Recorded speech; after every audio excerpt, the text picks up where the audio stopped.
வணக்கம். இன்றைய செய்திகளின் தொகுப்பில் முதலில் தலைப்புச் செய்திகளை பார்க்கலாம். சுற்றுலா தலங்களான உதகை, கொடைக்கானல் செல்ல வரும் 7ஆம் தேதி முதல் இ-பாஸ் கட்டாயம். சுற்றுலா பயணிகள் வருகை அதிகரித்து வருவதால் சென்னை உயர்நீதிமன்றம் அதிரடி உத்தரவு.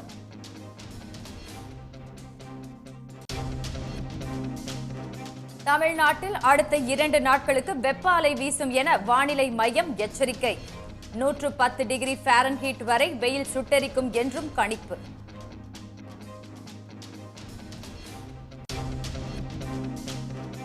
ஆபாச வீடியோ சர்ச்சையில் சிக்கிய பிரஜ்வால் ரேவண்ணா பற்றி பிரதமர் மௌனம் காப்பது ஏன்? காங்கிரஸ் பொதுச் செயலாளர் பிரியங்கா காந்தி கேள்வி.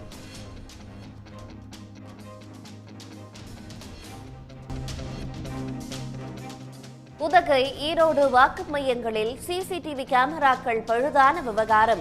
வாக்கு இயந்திரங்கள் பாதுகாப்பாக இருப்பதை உறுதி செய்ய கோரி தலைமை தேர்தல் அதிகாரியிடம் திமுக மனு.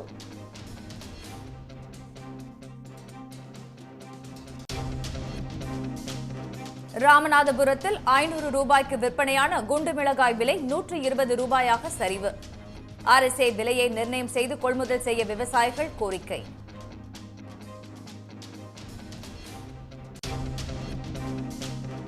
பாதாள சாக்கடையை தூய்மைப்படுத்தும் பணியில் மனிதர்கள் இறங்குவதை ஒழிக்க உயர்நீதிமன்றம் உத்தரவு.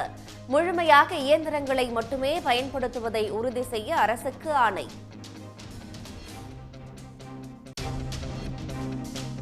குஜராத், சத்தீஸ்கர் உள்ளிட்ட மாநிலங்களில் காங்கிரஸ், பாஜகவினர் தீவிர பரப்புரை. ஆட்சிக்கு வந்ததும் சாதிவாரி பொருளாதார கணக்கெடுப்பு நடத்துவோம் என ராகுல் காந்தி உறுதி.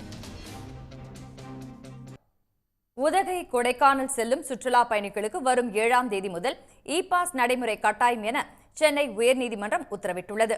தமிழ்நாட்டில் சுற்றுச்சூழல் பாதுகாப்பு தொடர்பான வழக்குகள் நீதிபதிகள் சதீஷ்குமார், பரத சக்கரவர்த்தி அமர்வு முன்பு மீண்டும் விசாரணைக்கு வந்தது. அப்போது நீலகிரி மற்றும் திண்டுக்கல் மாவட்ட ஆட்சியர்கள் காணொலி மூலம் ஆஜராகி விளக்கம் அளித்தனர். தமிழ்நாடு அரசு சார்பில் உதகை மற்றும் கொடைக்கானலுக்கு செல்லும் வாகனங்களின் எண்ணிக்கை குறித்து சென்னை ஐஐடி மற்றும் பெங்களூரு ஐஐஎம் கல்வி நிறுவனங்கள் ஆய்வு செய்ய உள்ளதாக தெரிவிக்கப்பட்டது. குறிப்பாக உதகைக்கு தினசரி 20,000 வாகனங்கள் செல்வதாகவும் கூறப்பட்டது. அப்போது குறுக்கிட்ட நீதிபதிகள், இத்தனை வாகனங்கள் சென்றால் உள்ளூர் மக்கள் நடமாட முடியாது என்றும் சுற்றுச்சூழல் மற்றும் விலங்குகள் பாதிக்கப்படும் என்றும் கருத்து தெரிவித்தனர். மேலும் ஐஐடி மற்றும் ஐஐஎம் ஆய்வு செய்து அறிக்கை அளிக்கும் வரை இடைக்கால நடவடிக்கை எடுக்கப்பட வேண்டும் என கூறிய நீதிபதிகள், கொரோனா காலத்தில் பின்பற்றப்பட்ட இ-பாஸ் நடைமுறையை உதகை, கொடைக்கானலில் வரும் 7ஆம் தேதி முதல் ஜூன் 30ஆம் தேதி வரை அமல்படுத்த வேண்டும் என நீலகிரி, திண்டுக்கல் மாவட்ட ஆட்சியர்களுக்கு உத்தரவிட்டனர். அது மட்டுமின்றி இ-பாஸ் வழங்கும் முன் என்ன மாதிரியான வாகனம், எத்தனை பேர் பயணிக்கின்றனர், ஒரு நாள் சுற்றுலாவா அல்லது தொடர்ந்து தங்குவார்களா உள்ளிட்ட விவரங்களை கேட்டு பெறுவதுடன் உள்ளூர் மக்களுக்கு அதிலிருந்து விலக்கு அளிக்கவும் ஆட்சியர்களுக்கு நீதிபதிகள் உத்தரவிட்டனர். அத்துடன் இ-பாஸ் நடைமுறை பற்றி நாடு முழுவதும் விரிவான விளம்பரங்களை கொடுக்க அறிவுறுத்திய நீதிபதிகள், இ-பாஸ் வழங்குவதற்கு தேவையான தகவல் தொழில்நுட்ப உதவிகளை தமிழ்நாடு அரசு வழங்க உத்தரவிட்டனர். தமிழ்நாட்டில் அடுத்த 2 நாட்களுக்கு வெப்ப அலை வீசும் என்றும் 110 டிகிரி ஃபாரன்ஹீட் வரை வெயில் சுட்டெரிக்கும் என்றும் சென்னை வானிலை ஆய்வு மையம் எச்சரித்துள்ளது. தமிழ்நாடு, ஆந்திரா உள்ளிட்ட நாட்டின் பல்வேறு மாநிலங்களில் கடந்த சில நாட்களாகவே வெப்பம் கொளுத்தி வருகிறது. கடந்த 24 மணி நேரத்தில் ஈரோடு, திருப்பத்தூர், தர்மபுரி, வேலூர், திருத்தணி, கரூர், பரமத்தி உள்ளிட்ட 7 இடங்களில் 104 டிகிரிக்கும் மேல் வெயில் சுட்டெரித்ததால் மக்கள் சிரமத்திற்கு உள்ளாகினர். இந்நிலையில் அடுத்த 2 நாட்களுக்கு வட தமிழ்நாட்டின் உள் மாவட்டங்களில் வெப்ப அலை அதிகமாக இருக்கும் என்று எச்சரிக்கப்பட்டுள்ளது. இயல்பை விட அதிகமாக, அதாவது 110 டிகிரி வரை வெப்பம் கொளுத்தும் என்பதால் பொதுமக்கள் எச்சரிக்கையுடன் இருக்க அறிவுறுத்தப்பட்டுள்ளது. சென்னையில் அதிகபட்சமாக 100 டிகிரி வரை வெயில் இருக்கும் என எதிர்பார்க்கப்படுகிறது. தென் தமிழகம் மற்றும் அதை ஒட்டிய பகுதிகளின் மேல் வளிமண்டல கீழடுக்கு சுழற்சி நிலவுவதால் அடுத்த 2 தினங்களில் நெல்லை மற்றும் கன்னியாகுமரி மாவட்டங்களிலும் மேற்கு தொடர்ச்சி மலையை ஒட்டியுள்ள பகுதிகளிலும் மழை பெய்ய வாய்ப்புள்ளது.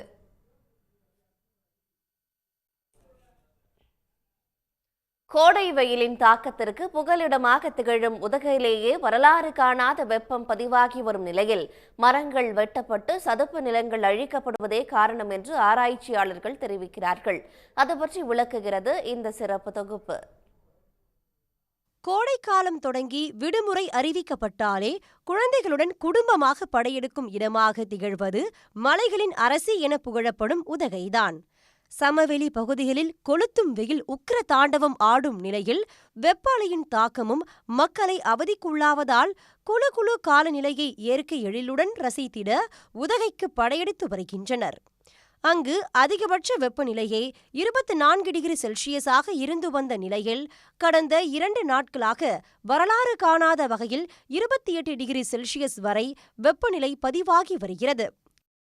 73 வருஷத்துக்கு அப்புறமா 28 செல்சியஸில் இருக்குதுன்னு சொல்லி இப்போ சொல்கிறாங்க சார். இது வந்துட்டு வரலாறு காணாத வெயிலாக இருக்குங்க. ஆனால் வர டூரிஸ்ட்டு கீழே ரொம்ப 100 டிகிரிக்கு மேலே இருக்குதுன்னு சொல்லிட்டு இந்த குளுமையான சீசனை அனுபவிக்கலான்னு இவ்வளோ தூரம் வராங்க. ஆனால் ஊட்டிக்கு வந்ததுக்கப்புறம் அவங்களுக்கு ஊட்டி ஏண்டா வந்தோன்றிருக்கு அந்த மாதிரி வெயிலுங்க. இதே மாதிரி கால சூழ்நிலை இருந்துச்சுன்னா எந்த டூரிஸ்ட்டுமே ஊட்டிக்கு வர்றது ரொம்ப கஷ்டமாயிருங்க. வானிலை ஆய்வு மைய தரவுகளின்படி கடந்த 73 ஆண்டுகளுக்கு முன்பு உதகையில் அதிகபட்ச வெப்பநிலையாக 27.5 டிகிரி செல்சியஸ் பதிவானது. அதன் பின்னர் தற்போது 28 டிகிரி செல்சியஸ் வெப்பநிலை பதிவாகி புதிய உச்சத்தை பதிவு செய்துள்ளது. எல்லாமே மாறிட்டு இப்போ நைட்டில் நம்ம ஈவன் ஒரு பிளாங்கெட்டு கூட போற்றி முடியாத அளவுக்கு ஒரு வெப்பம் ரூம் டெம்பரேச்சர் அதிகமாகிட்டு ரொம்ப கஷ்டமாக இருக்குது. இதுக்கு காரணம் என்னென்னா இதுதான். என்னென்னா எல்லாம் மரங்களை வெட்டிட்டாங்க. வெட்லேண்ட் ஈகோசிஸ்டத்தை கம்ப்ளீட்டாக அழிச்சதுனால இப்போ என்னன்னாக்கா பூமியில் வெப்பம் படுறதுனால பட்டு ரிஃப்ளெக்ட் ஆகிறதுனால வெப்பம் அதிகமாகிட்டு போகுது. வெட்லேண்ட் ஈகோசிஸ்டத்தில் தண்ணிகள் ஈரப்பதம் எப்பயும் வருஷமெல்லாம் இருந்துகிட்டே இருக்கும். அப்போ தண்ணி அந்த வெட்லேண்ட் ஈகோசிஸ்டத்தில் சூரிய ஒளி பட்டவனே என்ன நடக்கும், வாட்டர் எவாபரேட் ஆகி பூமி குளிர்ச்சியாகி நம்மளுக்கு சம்மர் சவர் வரும். இந்த சம்மர் சவரே வராத காரணம் இதுவும் ஒரு ரீசன். கடல் மட்டத்தில் இருந்து 2000 மீட்டர் உயரத்திற்கும் மேல் உள்ள உதகையில் திடீர் வெப்ப உயர்வுக்கு மரங்கள் வெட்டப்படுவதும் சதுப்பு நிலங்கள் அழிக்கப்படுவதுமே காரணம் என்கின்றனர் ஆராய்ச்சியாளர்கள். ஆண்டுக்கு ஆண்டு உயரும் சுற்றுலா பயணிகளின் வருகையால் வாகனங்களில் இருந்து வெளியேறும் மாசும் மற்றொரு காரணம் என்று கூறுகின்றனர். பகல் டைமில் வெளியில் போகிறதுக்கு ரொம்ப கஷ்டமாக இருக்குது. பசங்கள்லாம் இருக்காங்க, அவங்களுக்கெல்லாம் இப்போல்லாம் ஜூஸு, நன்னாரி சர்பத்து, லெமன் ஜூஸு அந்த மாதிரி தான் கொடுக்குறோம். நைட்லேயுமே நாங்கள் கூலர் வாங்கி வச்சுருக்கோம், அதை தான் யூஸ் பண்ணுறோம். என்னென்னா மே மாதம் கொஞ்சம் மழை பெய்யும், கொஞ்சம் வெயிலெல்லாம் கம்மியாக தெரியும். ஆனால் இந்த டைம் மழையும் இல்லை, தண்ணிக்கும் கொஞ்சம் பிரச்சனையாக இருக்குது. குளுமையை மட்டுமே அறிந்திருந்த உதகை மக்கள் திடீர் வெப்ப உயர்வால் வீடுகளுக்குள்ளேயே முடங்கியுள்ளனர். மின் விசிறியை கூட அவ்வளவாக பயன்படுத்தாத மக்கள் தற்போது ஏர் கூலர்களை பயன்படுத்தும் நிலைக்கு தள்ளப்பட்டுள்ளனர். உதகை மக்களின் முக்கிய குடிநீர் ஆதாரமாக விளங்கும் பார்சன்ஸ் வேலி உள்ளிட்ட நீர்நிலைகளில் நீர் இருப்பு வெகுவாக குறைந்து வருவதால் குடிநீர் தட்டுப்பாடு ஏற்படும் அபாயமும் முதன்முறையாக ஏற்பட்டுள்ளது. சன் நியூஸ் செய்திகளுக்காக செய்தியாளர் சிவசாமி. பலரின் உயிரை காக்கும் வகையில் கோவையை சேர்ந்த நண்பர்கள் இணைந்து எனி டைம் பிளட் என்ற அமைப்பின் மூலம் தன்னார்வலர்களை இணைத்து குருதி தானம் செய்து வருகிறார்கள். இரத்த தானம் செய்வதன் அவசியம் குறித்து தொடர்ந்து விழிப்புணர்வு கொடுக்கப்பட்டு வந்தாலும் இரத்தம் தேவைப்படுவோர் மற்றும் இரத்த தானம் செய்வோருக்கு இடையேயான இடைவெளி என்பது இருந்து கொண்டேதான் உள்ளது. இந்த இடைவெளியை நிரப்பும் வகையில் இரத்த தானம் செய்வோரை சமூக வலைதளங்கள் மூலம் பலர் ஒருங்கிணைத்து வருகின்றனர். அந்த வகையில் கோவையை சேர்ந்த இளைஞர்கள் இணைந்து எனி டைம் பிளட் என்ற அமைப்பை உருவாக்கி இரத்தம் தேவைப்படுவோர் மற்றும் இரத்த தானம் செய்வோரை ஒருங்கிணைத்து வருகின்றனர். கோவை மட்டுமல்லாமல் தமிழ்நாட்டின் பல்வேறு பகுதிகளில் இரத்த தானம் செய்வோரின் விவரங்களை டேட்டாபேஸாக தயாரித்துள்ள இவர்கள் இரத்தம் தேவைப்படுவோருக்கு உரிய நேரத்தில் இரத்தம் கிடைக்க ஏற்பாடு செய்து வருகிறார்கள். கான்டாக்ட்ஸ் எல்லாம் பார்த்தீங்கன்னா எல்லாமே ஃபோன் கால்ஸ் தான், ஃபோன் கான்டாக்ட்ஸ் மட்டும்தான். டோனர்ஸோட டேட்டாபேஸ் எல்லாமே நாங்கள் மொபைலில் தான் சேவ் பண்ணிக்குவோம். ஒரு டோனர்ஸ் கொடுத்தாருன்னா அவர் கொடுத்த டேட்டு நாங்கள் அப்டேட் பண்ணிக்குவோம் மொபைல்லையே. எல்லா கான்டாக்ட்ஸும் பார்த்திங்கன்னா ஃபோன் மூலமாக தான் பண்ணிகிட்டு இருக்கிறோம். இப்போ டெக்னாலஜி டெவலப் ஆயிடுச்சு, வாட்ஸ்அப்பு, இந்த ஃபேஸ்புக் அந்த மாதிரி இருக்கிறங்காட்டி அது மூலமாகவும் நாங்கள் இது பண்ணிக்கிட்டு இருக்கிறோம். வங்கதேசத்தை சேர்ந்த 12 வயது சிறுவனுக்கு மிகவும் அரிதான பாம்பே பிளட் தேவை என அச்சிறுவனின் உறவினர்கள் தேடிக்கொண்டிருந்த நிலையில் சேலத்தை சேர்ந்த செல்வராஜ் என்பவரை வங்கதேசத்துக்கு அனுப்பி ரத்தம் கொடுத்து உதவியிருக்கிறது எனி டைம் பிளட் அமைப்பு. எனி டைம் பிளட் டோனர்ஸ் அப்படிங்கிற ஒரு வாலண்டியரி ஆர்கனைசேஷன் நடத்திட்டு வர கோயம்புத்தூரை சேர்ந்த ஸ்ரீராம் அப்படிங்கிறவர் என்னை காண்டாக்ட் பண்ணியிருந்தார். அவருக்கும் இந்த பிளட்டோடைய நீடி பற்றி ஏதோ அவங்களுக்கு தகவல் கிடச்சதுனால என்னை கூப்பிட்டுருந்தாங்க. அப்போ நான் இது மாதிரி நான் கூப்பிட்டுருந்த சொல்கிற பட்சத்தில் அவங்க தான் எனக்கு இதை பொறுத்த வரைக்கும் நீங்கள் தைரியமாக போயிட்டு வாங்க, அப்படின்னு சொல்லி உற்சாகத்தையும் ஒரு உத்வேக உணர்வையும் உண்டாக்குனாங்க. தன்னார்வலர்கள் மிகுந்த ஆர்வத்துடன் முன் வருவதால்தான் தங்களால் தொடர்ந்து சேவை செய்ய முடிவதாக தெரிவிக்கும் எனிடைம் பிளட் அமைப்பினர். ஆனால் நாளுக்கு நாள் இரத்த தானம் செய்ய முன் வருவோர் எண்ணிக்கை குறைந்து வருவதாகவும் கவலை தெரிவிக்கின்றனர். அன்னைக்கு நிறைய பிளட் டொனேஷன் விரும்பி வரவங்களுக்கெல்லாம் இன்றைக்கி ஏஜ் ஃபேக்டருக்கு போயிட்டாங்க. நிறைய பேருக்கு சுகர், பிபி அந்த மாதிரி இஷ்யூஸ் வந்துருச்சு. நிறைய பேர் ஃபோன் நம்பர் சேஞ்ச் பண்ணியிருக்காங்க. அதனால் எங்களுக்கு இப்போ பெரிய ப்ராப்ளம் என்னென்னா, நமக்கு ஒரு நாளைக்கு கிட்டத்தட்ட ஒரு 60-70 கால்ஸ் நமக்கு ஒவ்வொருத்துக்கு வருதுன்னா, அதில் நமக்கு ஒரு 6-7 கால் மட்டும் தான் நமக்கு ஃபுல்ஃபில் பண்ண முடியுது. அவ்வளோ தூரம் நமக்கு டோனேஷ் ஷார்ட் இருக்குது. ஆனால் எங்களுக்கு பண்ணணும் ஆசை. ஆனால் எங்கள் சைடு எங்களை சுற்றி இருக்கிற எல்லா டோனேஷன் தான். எங்களுக்கு இப்போ மெயினான ப்ராப்ளம் எங்களுக்கு நிறைய டோனேஷன் எங்களுக்கு ரெக்யர்மெண்ட் இருக்குது. அதுக்குண்டான ஒரு இதுதான் உங்கள்கிட்ட கேட்குறேன். யாராவதும் பிளட் கொடுக்க விரும்புகிறீங்கன்னா கொஞ்சம் எங்களுக்கு அப்டேட் பண்ணி கொடுங்க. உயிரை காக்க ரத்தம் தேடுவோருக்கு உதவ தங்களுடன் இணைந்து சேவை செய்ய இளைஞர்கள் முன்வர வேண்டும் என்றும் இவர்கள் கோரிக்கை விடுக்கின்றனர். சன் செய்திகளுக்காக ஒளிப்பதிவாளர் ராகுலுடன் கோவை செய்தியாளர் மோகன். புதுக்கோட்டை மாவட்டம் அன்னவாசல் அருகே வன விலங்குகளிடம் இருந்து நெற்பயிரை பாதுகாக்க பெண்கள் தங்களது சேலையை கொண்டு வயல்வெளியை சுற்றிலும் கட்டி பாதுகாக்கும் பரிதாபம் நிலவுகிறது. அன்னவாசல் அருகே உள்ள வயலோகம் ஊராட்சிக்கு உட்பட்ட முதலிப்பட்டியில் நூற்றுக்கணக்கான குடும்பங்கள் வசித்து வருகின்றன. இவர்களில் பெரும்பாலானோர் விவசாயிகள். தற்போது நெல் பயிரிட்டுள்ள இவர்கள் இரவில் வனவிலங்குகளின் தாக்குதலில் இருந்து பயிர்களை காக்க சேலைகளை கொண்டு வேலி அமைத்து பாதுகாக்கும் சூழலுக்கு தள்ளப்பட்டுள்ளதாக வேதனை தெரிவிக்கின்றனர். விவசாயம் செஞ்சுக்கிட்டு இருக்கோம். தண்ணியே இல்லாத நேரத்தில் ரொம்ப கஷ்டப்பட்டு செஞ்சுக்கிட்டு இருக்கிறதுல வனவிலங்குகள் இரவு பகலாக எங்களுக்கு தொல்லை கொடுக்கறதுனால இருக்கிற சேலைகளை வச்சு மனிதர்களுக்கு கட்டுறது கூட இல்லாதப்போ விவசாயத்தை காக்கணுங்கிறதுக்காக இந்த சேலையெல்லாம் வச்சு நாங்களும். வனவிலங்குகள் தாக்குதல் குறித்து வனத்துறை, வேளாண் துறை உள்ளிட்ட அதிகாரிகளிடம் தெரிவித்தும் எந்தவித பயனும் இல்லை என்பது இப்பகுதி விவசாயிகளின் வாதமாக உள்ளது.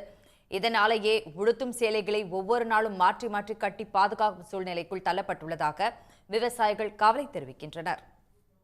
தமிழ்நாடு முழுவதும் வாக்கு எண்ணும் மையத்தில் பொருத்தப்பட்டுள்ள சிசிடிவி கேமராக்கள் முறையாக இயங்குவதை உறுதி செய்ய வேண்டும் என திமுக சார்பில் தமிழ்நாடு தலைமை தேர்தல் அதிகாரி சத்யபிரத சாஹுவிடம் மனு அளிக்கப்பட்டுள்ளது. 39 தொகுதிகளில் பதிவான வாக்குகள் அடங்கிய மின்னணு வாக்குப்பதிவு இயந்திரங்கள் தமிழ்நாடு முழுவதும் 39 வாக்கு எண்ணும் மையங்களில் வைத்து பாதுகாக்கப்படுகின்றன.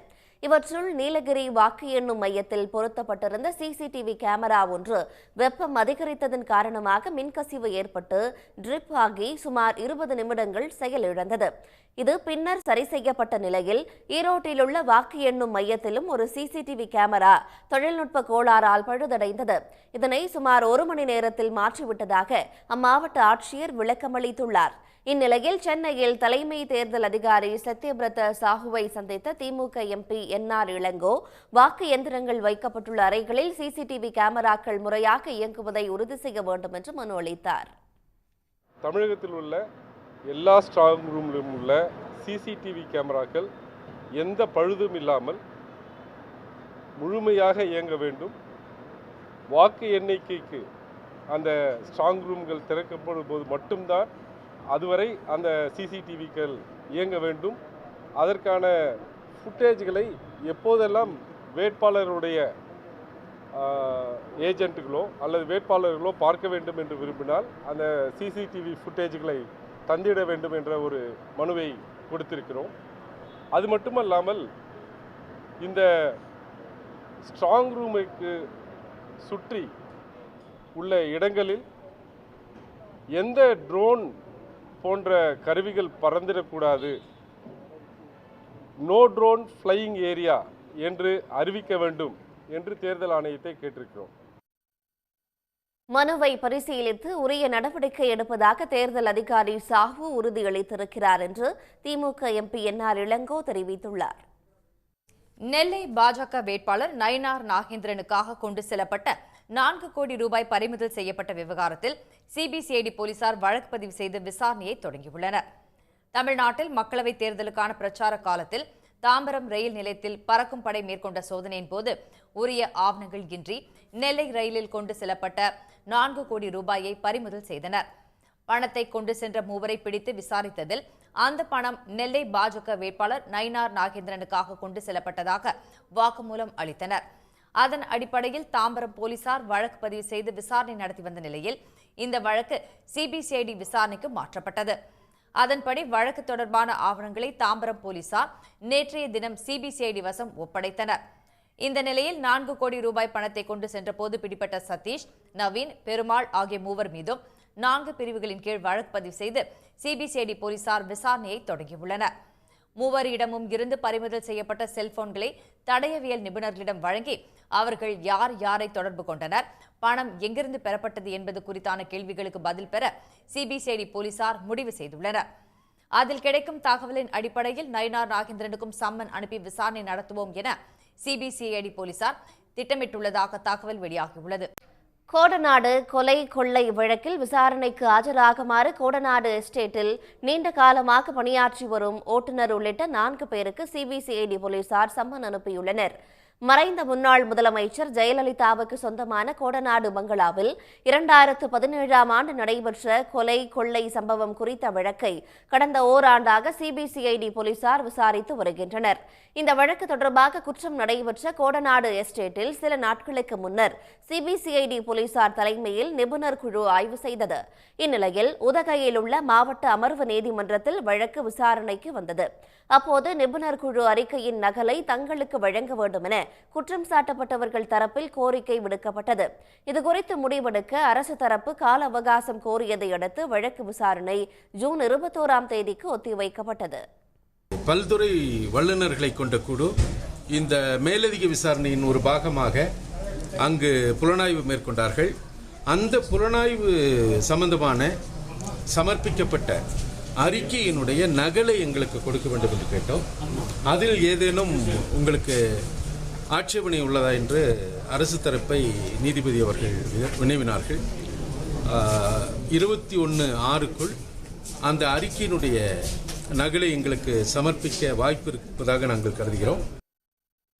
இதனிடையே கோடநாடு எஸ்டேட்டில் நீண்ட காலமாக ஓட்டுநராக பணியாற்றி வரும் ரமேஷ் கோடநாட்டிற்கு ஜெயலலிதா வருகை தரும்போது அவருக்கு காய்கறிகளை வழங்கி வந்த தேவன், கோவையை சேர்ந்த ரவிக்குமார் மற்றும் அப்துல் காதர் ஆகியோருக்கு சிபிசிஐடி போலீசார் சம்மன் அனுப்பியுள்ளனர்.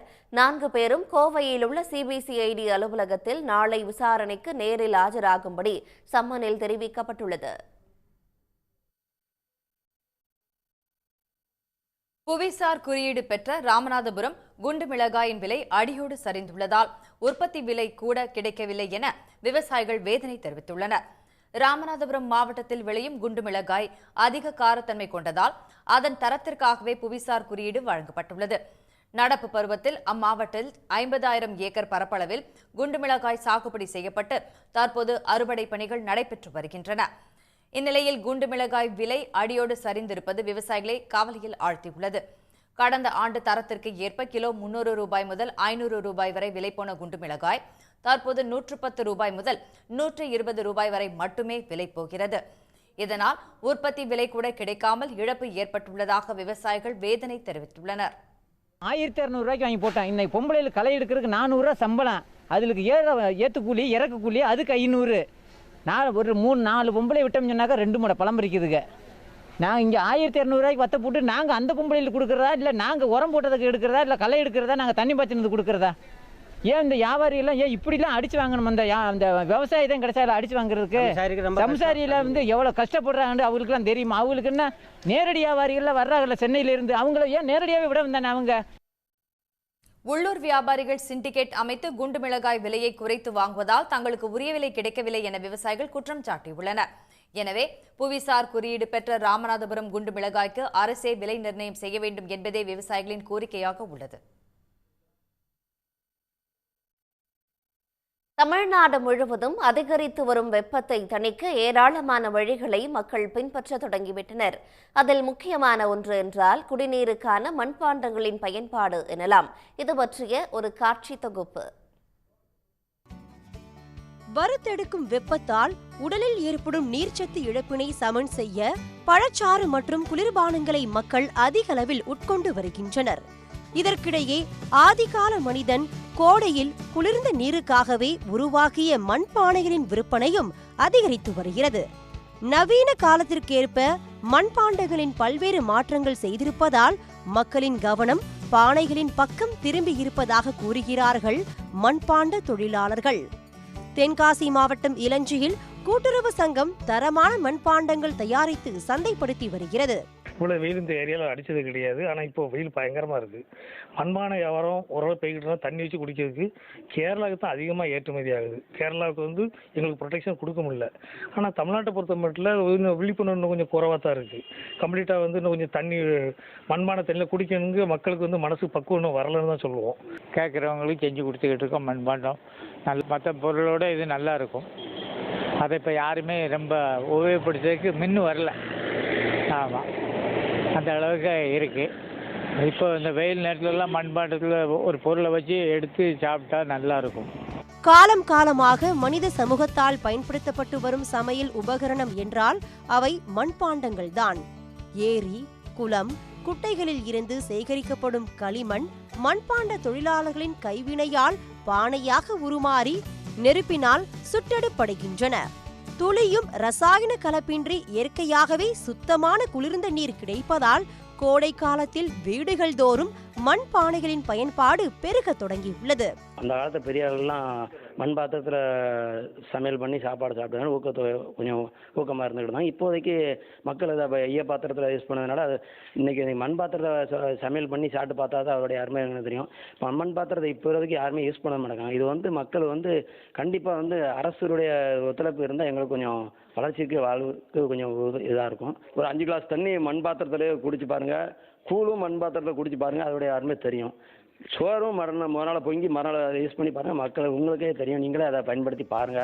குடிநீர் பானை மட்டுமல்லாமல் பல்வேறு அளவுகளில் சமையலுக்கு தேவையான சட்டி, பானை, கடாய், தட்டு, அடுப்பு போன்ற விதவிதமான மண் பாத்திரங்கள் கிடைப்பதால் பெண்களின் பார்வை அவற்றின் மீது அதிகம் விழ தொடங்கியுள்ளது.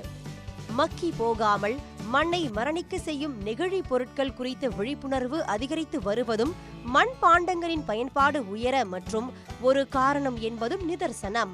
சன் நியூஸ் செய்திகளுக்காக தென்காசியில் இருந்து தா தேவராஜன். உடனுக்குடன் செய்திகளை தெரிந்து கொள்ள சன் நியூஸ் பெல் ஐகானை கிளிக் பண்ணுங்க.